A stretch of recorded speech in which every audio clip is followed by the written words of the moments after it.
Is your outlook now that we are just on the cusp of the festive season? Are you expecting a significant uptick in demand?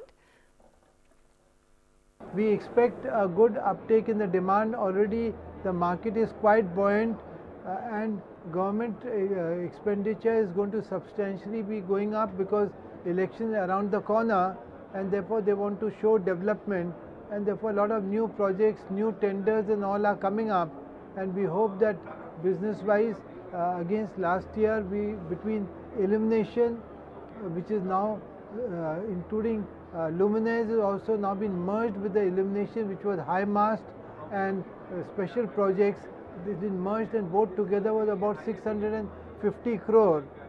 This year we are expecting that for the year it will be closer to 800 crores. So growth of about 24-25% is what we expect in this illumination business. To understand, your like-to-like 25% volume growth in the consumer segment after 10 quarters has really been commendable. Can we see that sustained given the new product launches? As far as consumer product is concerned, we are definitely looking at sustaining those type of volumes and values.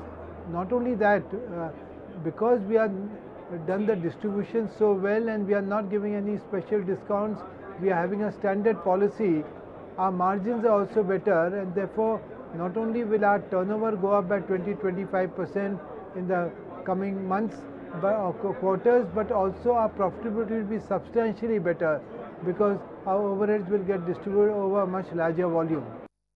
Right, you've been seeing consistent growth in the consumer business driven by lighting appliances. Will this remain the growth driver for the company, and can you see double-digit growth continuing? We think that maximum growth will come out of fans and appliances. Lighting may not grow as fast for two reasons. One is that in lighting, continuously LED is what is taken over from all other businesses, and LED prices continue to go down. So even with the same, if you have a growth in volume of 20%, maybe the value growth may be only 10%. So what we see as a sale value is only the amount which you get in terms of received.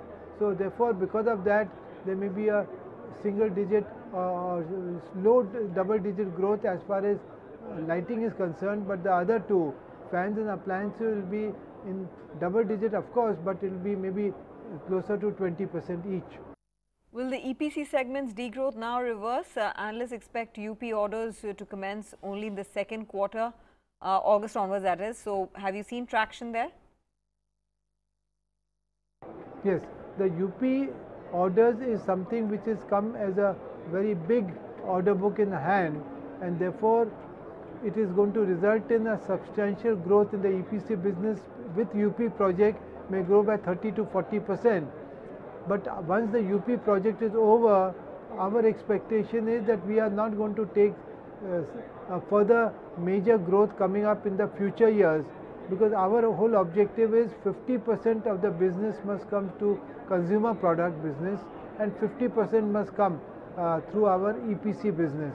Because of this big order of UP that we have received, it will tilt a little bit. It may become 60-40 for this year and next year, but then we will grow faster in the CP business in the coming years compared to the EPC business.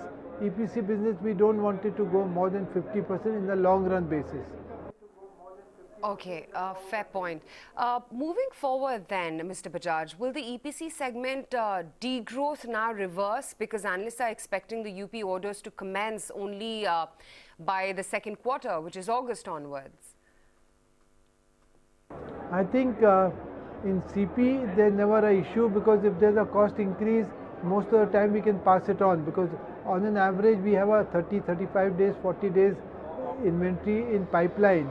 So as soon as we know the new material is going to come at a higher price, we can increase our price in the marketplace. So I don't think any major margin hit will take place as far as the consumer product is concerned. However, the EPC business, yes, the type of margin that we were looking at, because of this cost hike which is going to take place, it will definitely result in maybe 2 or 3%. I don't know the exact number, it depends on over the time, but there will be some margin erosion which will take place as far as EPC business is concerned. That is Thanks, true. Mr. Bajaj, for giving us those details. Let's change tracks and touch base with the management of Ashoka Buildcon. The case for a chat here being financial closure of 7 HAM projects, which is hybrid annuity model projects, and the focus shifts towards order execution, which is what the market would evaluate the business on. Paresh Mehta, sorry, CFO of Ashoka Buildcon, joins us for more clarity. Paresh, good to have you on the show. Thanks very much for taking out the time. Can you talk to us about financial closure of these projects? You've achieved all financial closures. Does that show up in the balance sheet strength?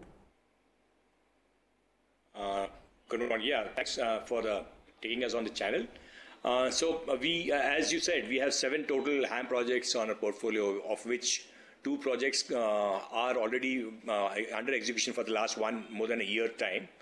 The 5 projects which we won in March got financially closed in this last 15-25 days within the timelines given by NHI. So we have submitted our financing documents duly executed to NHI.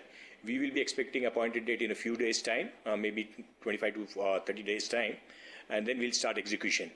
That is the status. Balance sheet is robust enough to absorb all the equity required for these projects, and these projects will go on stream this year itself.